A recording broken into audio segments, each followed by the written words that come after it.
नमस्कार, मैं कीर्ति और आप देख रहे हैं नाउ नोएडा। आज से संसद का बजट सत्र शुरू हो चुका है। इस दौरान विपक्ष नीट पेपर लीक का मुद्दा जोर शोर से उठा रहा है। इसके अलावा विपक्ष रेलवे सुरक्षा और कांवड़ यात्रा को लेकर यूपी सरकार के फैसले सहित कई मुद्दों को उठाया गया। आपको बता दें, संसद में कल बजट पेश किया जाना है। इससे पहले आज यानी 22 जुलाई को वित्त मंत्री निर्मला सीतारमण ने आर्थिक सर्वेक्षण पेश किया। आज से संसद का सत्र शुरू हो चुका है और 12 अगस्त तक ये चलेगा।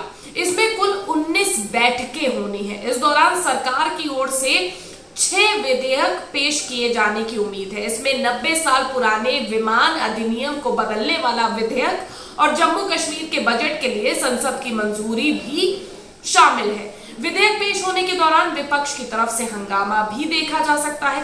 कई चुनौतियों के बाद भी भारत की अर्थव्यवस्था ने वित्त वर्ष 2023 में बनी गति को वित्त वर्ष 2024 में भी जारी रखा है। वित्त वर्ष 2024 में भारत की वास्तविक जीडीपी में 8.2% की बढ़ोतरी हुई है, जो वित्त वर्ष 24 की 4 तिमाहियों में से 3 में से 8% के आंकड़े को पार कर गई।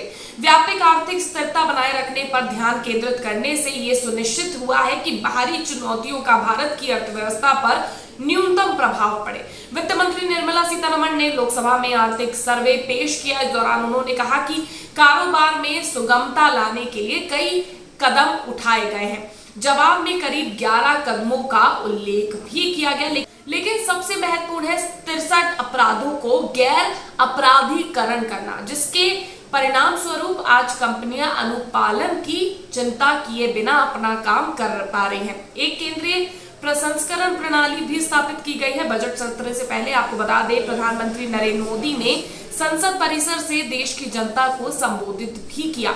इस दौरान उन्होंने कहा कि सरकार की गारंटी को जमीन पर उतारना ही हमारा लक्ष्य है।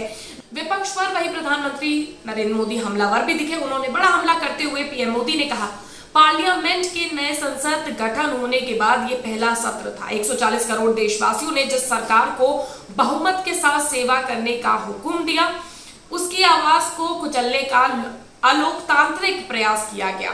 2.5 घंटे तक देश के प्रधानमंत्री को रोकने का, उनकी आवाज को दबाने का प्रयास किया गया।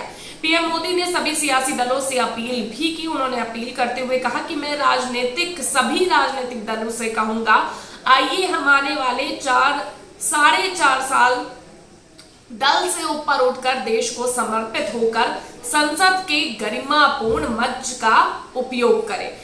अब पर प्रश्न पत्र के मामले पर आपको बता दें, जिस तरह से प्रश्न पत्र लीक मुद्दा लगातार उठता रहा है, उस पर विपक्ष ने जमकर हंगामा भी काटा है। इस मॉनसून सत्र में राहुल गांधी ने कहा कि मुद्दा ये है कि देश में लाखों छात्र हैं जो इस बात से बेहद चिंतित है कि क्या हो रहा है, और उन्हें यकीन है कि भारतीय परीक्षा प्रणाली एक धोखा है। लाखों लोग मानते हैं कि अगर आप अमीर हैं और आपके पास पैसा है तो आप भारतीय परीक्षा प्रणाली खरीद सकते हैं, और विपक्ष भी यही सोचता है। तो आपको बता दें, आज मॉनसून सत्र का आगाज हो गया है। तो आपने जाना कि मॉनसून सत्र में किस किस चीजों पर चर्चा हुई। इसी तरह से पक्ष विपक्ष की तरफ से पलटवार का दौर जारी रहा। आगे और क्या कुछ होता है, क्या अपडेट निकलकर सामने आती है, आप तक हम लेकर जरूर पहुंचेंगे। वीडियो पसंद आया तो लाइक और शेयर जरूर करेगा। चैनल को सब्सक्राइब करना मत भूलिएगा।